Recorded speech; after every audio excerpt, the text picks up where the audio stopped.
delighted today to have Mitch Albom with me, and we are going to talk about his brand new book, The Little Liar. And most of you, I'm sure, don't need any introduction to Mitch. Everything from Tuesdays with Morrie through Stranger in the Lifeboat, all of these different books, everybody has a favorite. But this one, I think, has jumped straight to the top of my pile, Mitch. It is phenomenal. How did you come up with the idea? World War II is a hot topic. I've written some books set during World War II. Everybody seems to be writing books during World War II, but I have not seen anything like this one. What led you to Greece and the Jewish population in Greece?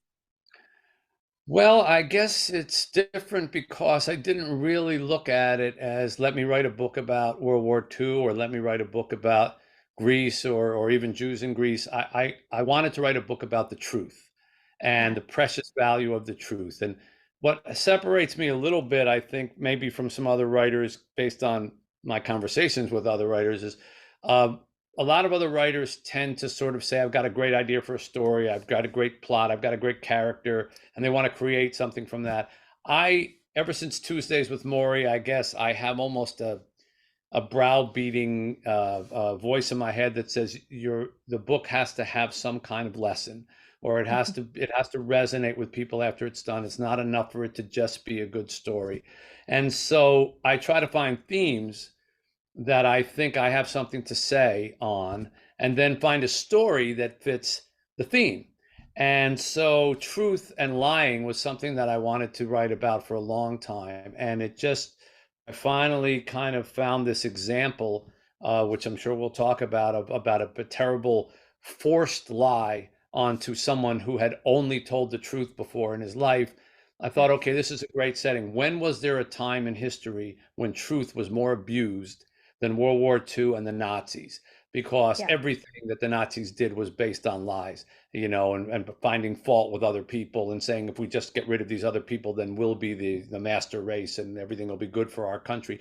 And so that's what drew me to that time and that setting, as opposed to let me go write a book during that time of that setting. I love that. And I think we live in a time where truth can be so hard to find. I wrote one of my contemporary novels was the theme was how do you find truth in a fake news world? And I think it's something that if we're being thoughtful, we should all be thinking about. So when I started reading this one, and from the very first moment, truth is front and center. I mean, you even have truth as a point of view character. And as I saw that, I was like, that's risky, because truth is like this overarching theme. And you're going, I'm going to make truth a character. So, how did you make that as a storytelling decision? Because there are all these moments, whereas artists, as creators, we get to choose how we're going to approach the story and how we're going to tell it. So, how did you know that? The way to really Yeah. embody this is I'm going to actually put truth on the stage. I mean, it almost had a screw tape letters type of feel of we're going to get this right there out at the very moment, at the first moment that Yeah. readers engage. Well, I think that the second biggest decision you make in writing a book after, what's the story going to be is the voice. What's Mhm. the voice going to be? Who am I going to, I'm going to tell this from a first person account. Am I going to tell it from a third person, benevolent narrator, whatever. Yeah. And because I so wanted almost an epic type feel to the story, Mhm. because it spans 40 years. It's not, you know, I bristle a little when people say it's a Holocaust book. The first Yeah. 20% of it takes place during the Holocaust years, but it goes for another 40 years. And you have to find a voice that matches the nature of the story. And in this case, I wanted to make a point about truth. And I thought, well, the first person character, he starts talking about it. How did the audience know if they can believe him? That's one of the things about truth is, well, who do we believe in the story? So I Yeah. said, well, here's one way out. How about the book is narrated by truth? And I made truth the voice and the character that tells you the story. So the very first couple of pages, there's a paragraph that basically goes, you can trust the story you're about to hear. You can trust it because I'm the only thing in this world you can trust. I'm the mirror that holds your final reflection. I'm the shadow you can't outrun. I am truth. And this is Yeah. a story about a boy who tried to break me. And so, when I read that, when I wrote it, I said, yeah, I'd want to read that book. I Yeah. at least want to turn the page. And so, I knew I had found the voice for this book. And once I did that, I was able to deal with the subject of truth and lying by having truth as an injured party, if you know what I mean. Mhm. Like Yeah. so many times in the book, truth says, look at what you've done to me. Like look at how you destroyed me. I'm a virtue, I'm precious. And look at how many different sentences you have for me to tell the truth, to be honest. Let me be honest with you. Why do you have so many different versions of one thing that should be pure like that? And you can only do that if you narrate as the virtue. You can't have an individual talking about it. You'd get sick of him. But Yeah. I did this once before in another book called The Magic Strings of Frankie Presto. And that's probably why I was comfortable with trying it, because in that book, the voice was music. And Mm. it was a 500-page book that about a musician, but it was told by music. And music was able to express its love for its subjects, so to speak. And I was able to do a similar kind of thing in The Little Liar with truth. Well, and I love how you've got truth as this overarching character, and we get to see how abusing the truth and wiggling around the truth has this impact on this overarching virtue that from the time we're tiny, people are telling us, tell the truth, do this, don't abuse the truth. But then you also are dealing with what are the consequences when you take someone who's been pure and now they're being forced to break it. And you're Right. really dealing with like this extreme example of what Right. happens. And I mean, it's like this very extreme example. So how did you know to go there? Because again, you could have pulled back from it, but you didn't. You went all the way. Well, first of all, I spend a lot of my life with children. I Yeah. run an orphanage in Haiti. I'm there every month of my life, since 2010. I don't know how many trips that would make at this point, A but lot. it's stop counting. And Yeah. so I have Over 65 kids. 144.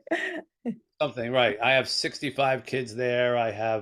We're raising a 2-year-old from Haiti, here. And so children are always on my mind. And I think when you want to tell a very, very big story and make a, really big point about a big issue, sometimes a small character is the best way to do it. It's the reason people still read The Little Prince. And Yeah. so my concept was, I mean, for the whole thing of The Little Liar came to me 10 years ago when I was in Israel on a book tour, and they took me to the Holocaust Museum there, and they have videos on the walls of people who survived the Holocaust recounting their various memories. And one was a woman who was talking about why people always asked her, why did you get on those trains if you knew that they were taking you to the concentration camps? Why would you go? Why didn't you revolt on the tracks? And she said that people didn't understand that when they went to these stations and they didn't know where they were going, the Nazis would use Jewish people who they held at gunpoint or threatened them to lie to them and tell them that they were going someplace good. So she said, why wouldn't we trust these were our own people? And they said it's going someplace good. So we got Yeah. on. We didn't know where we were going. So I thought that always stayed with me. I thought, what a perversion of truth. How evil do you have to be to get people to lie to their own people? And I thought for many years about writing the book that way, but it just didn't sit right with me. It just felt too dark or too, like, well, where do I go after that? And then at one point, I got the idea about what if I make it a boy, not a man, not a grown up, not someone who knows the consequences of what they're doing, but a boy who's never told a lie in his life. And this is the first lie that he ever tells, and he doesn't even realize he's telling it. And something about that, the purity of destroying a Yeah. child's belief in the truth, which I see all the time with our kids, in Haiti, how the whole thing about there is no Santa Claus, that kind of thing. Um, Yeah. so I created this story about this little boy, 11-year-old boy named Nico, who has never told a lie in his life, lives in Thessalonica, Greece, and which most people don't realize was actually the most Jewish populated city in all of Europe during World War II. The highest percentage of Jewish people were in that city.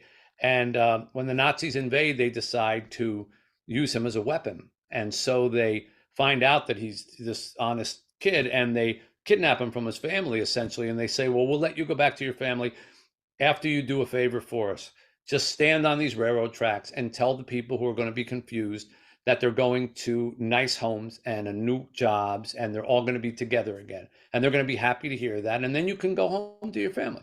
So he does this every day thinking he's telling the truth Yeah. because, again, his innocence, which is something we can all. And only Yeah. on the very last day does he see his family and this little girl who he loves kind of being shoved into the boxcar. And he finds out that these trains are going to Auschwitz and they don't let him get on. And when the trains take off, he jumps onto the tracks and starts running after the trains, which is actually the image they use on the cover, which I thought was It's appropriate so because that to me powerful. was such a powerful moment. And Yeah. from that point forward, it's what effect did that one lie have on him for the rest of his life, on his brother who blames him for it, on the girl who wants to forgive him, and on the Nazi who tricked him. And it takes 40 Yeah. years of basically about one lie and shows how lives are totally uh, thrown into chaos from a single prevarication. And that's what I love about fiction is we can do that. We can take a snapshot and then we can take a whole series of snapshots and we Right. can show what we might all know, but we're like, yeah, whatever. It's not what I see. I just see the moment and we can then illustrate. But no, but this is what it does. This is what breaking that moment can do to someone over the course of a lifetime. And that's what you really have illustrated with this book, just how precious the truth is and why it matters to hold tight to it in moments when we're like, it doesn't really matter if I, take that hard line. Um, and so when you're thinking about it, there's all these choices you're making when you're writing. What's one way that the book changed from your early vision to what we're reading today? Is there like one that you're like, I thought this was gonna work, and then as we got through the editing process, my editor showed me, nope, nope, that's not really gonna make it. That's we got to change that. And now you're glad it did. Um, that's a really good question, first of all. I love getting questions that I don't get asked all the time, so that one doesn't come up very often. I think what Writer to in this writer. particular book. Yeah, right. I think in this particular book, I had gone heavier in the first part of it, which is the Holocaust years. And at one point, my editor said to me, "Look, there's nothing the matter with anything that you've written. Every scene is powerful and well done, but I can't take it." It's like it's so hard to read all of this. Can we put some beauty or some innocence or just something in here to chop this up? And at first I bristled because all writers bristle at every edit Yeah. suggestion. There's always the yeah, but then, and then I thought, because I would say, well, it was a dark time. What do you want me to do? Sugarcoat it. But then I said, no, she's right. Even during the people who were in the concentration camps found moments of levity. And the more Mhm. I read about it, the more I studied, the more Viktor Frankl's book, which I've read before, but I read again. You realize that there were moments of normalcy during this time. And so I remember the scene that did this for me. We were kind of in the middle of, well, first the Nazis come, then they took away their businesses, then they took away their homes, then they put people into the ghettos, then they put them Yeah. on the trains. It was like one bad step after another. And right kind of at the beginning, in the middle of those things, I introduced a scene where Nico, the protagonist boy, and Mhm. Fanny, the girl, and his brother Sebastian, the three main characters, um, as children, go to a cemetery with their grandfather Yeah. to visit his his parents' tombstones. And in there, they observe the grandfather leaning over with a canteen and some rags and cleaning the tombstones. And Nico says, "What are you doing, grandfather?" He says, "This is called a chesed shel emet," which is Yiddish or Hebrew for a Yeah. true and loving kindness. And he says, "Do you know what a chesed shel emet is?" And they say, "No, it's when you do something nice for somebody with no expectation of something in return. Obviously, if you're cleaning someone's tombstone, you don't expect them to come Mhm. and thank you."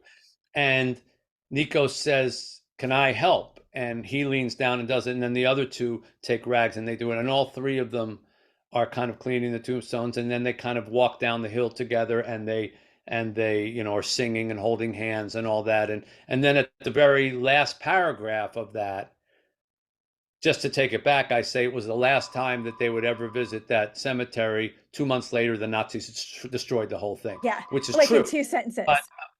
right, but it was Yeah, just 2 sentences. Meanwhile, I had this really beautiful little scene, and I remember my editor saying to me, "Yeah, that's what we need. We need a few yeah. more of those sprinkled in." And she was right. So I created a few more, and it balanced out the front of it. So that was one thing that changed. Yeah, and it ended up being you had those moments of beauty, and it was like it's like those scenes in a suspense movie where we just get to breathe, we get to take a breath Right. with the There's a characters and joke. go, Right. "Oh, okay, they're gonna be okay," and then it's like right back in. And so Right. last question, what was a moment that surprised you with joy as you were writing this? Because it's heavy, but there had to be moments of joy, or you wouldn't keep writing these books. Oh no, I stumped you again. Oh, well, I mean, there are many moments of joy. The book is a hopeful book. Yeah, I've been telling people when I've come out and talked about this that, please don't be scared by the fact that, at the beginning it deals with some stuff during the Holocaust. I don't know how to write a book that doesn't have inspiration and hope in it. It's yeah, it's beyond me. I don't think I'll ever do a book where you close the last page and all the characters are irredeemable, and the message is, angst is normal, and disappointment is normal. I don't. To me, that's what real life is. I can look out my window and see all that. If I want to do something that's significant, for me, it's going to be inspirational. So, and I get teased for this all the time, and I tell people that one of the worst reviews I ever got was a critic who took me up and said, "He's just the king of hope." that's a great Insult review. me. And I always thought, well, that's a pretty good. Well, the review was terrible, but the moniker wasn't bad. I'm all right with that. I can be the king of hope if that's what you want. So there were a lot of moments. I'll tell you. I'm trying not to give too much of the book away, but there is a moment where the two brothers, uh, who have been at odds for the whole book, because the older brother, Sebastian, envies the younger brother, Nico, who's never told a lie, and he's everybody's favorite, and he's really cute, and everybody fusses over him. And as an older brother, I'm an older brother, the older brother feels, a little rejected. And then Nico lies to the family, unbeknownst to him, and Yeah, his brother Sebastian blames him and says he was working with the Nazis. And even though his family says no, he couldn't have been, he must have been tricked. They must have. He refuses to believe it, and he spends his whole life trying to find him to bring him to justice. He feels like he's basically a Nazi collaborator, and of course, Nico has changed his name 100 times. He's become this kind of pathological liar. You can't find him anywhere. Nobody knows where he is. And at the very, very end of the book, I bring them together again, and the moment where they come together, and the brief exchange that they had was a moment of joy, even though mhm, there's some tragedy involved. Because a little bit like the brothers in A River Runs Through It, if you ever read that or yeah, saw the film, they're always kind of at odds, but there's this underneath brotherly love, and in the end, it comes to the fore. And being able to sort of create that scene was a joy. I cried a little. I tear up a lot at my own books, which I think is not in my own books, my own writing, I should say, mhm. as I'm making them. And I think you should. I mean, if you can't be moved by yourself by the stuff that you're writing, then why would you expect anybody else would be, And Yeah, that was one of them. I love that, and it comes out because uh, it's an impactful book. It's one you can't just read and then set aside and not think about, and so The Little Liar, the latest book by Mitch, is fantastic.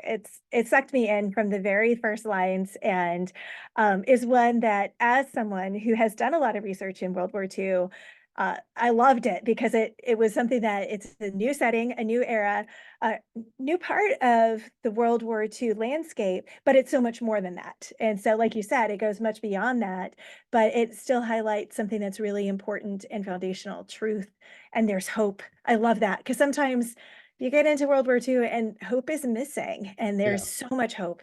And it's something that our world needs, both truth and hope. So thank you so much for joining me today. It was such a delight to talk with you about this book. I enjoyed it. Thank you for having me on. Thank you.